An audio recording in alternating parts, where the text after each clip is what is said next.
करी आम परिचालित होजु और जो मैंने नीति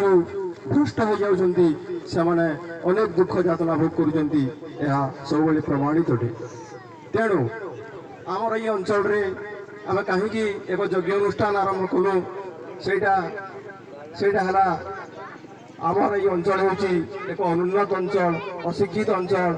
एठारे शिक्षा दीक्षार मध्य किसी प्रभाव नहीं कौन देवादेवी मंदिर नहीं जहाँकि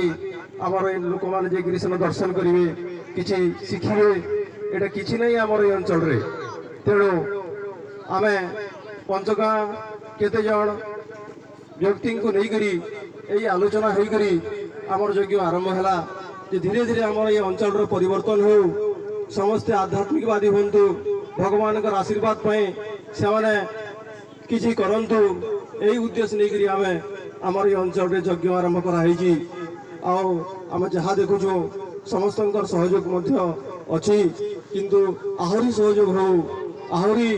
लोक समागम हो आमर संक्रांति अनुष्ठान रे समस्ते माँ भौणी माने समस्ते भाई भौणी माने आसिकी आमर संक्रांति अनुष्ठान रे जोग दिंतु। यहीटा ही से विश्व शांति महायज्ञ जहाँकि प्रति मासरे आमर ये होमें जो विश्व शांति महायज्ञ कले से 100 कुंड यज्ञ किंतु यहीटा आमर जो होचे 1 कुंड यज्ञ तफात एति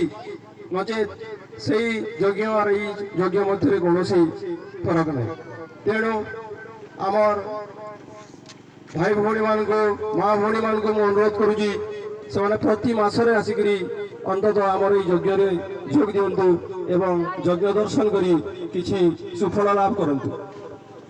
आज कार्यक्रम मुख्य अंश होची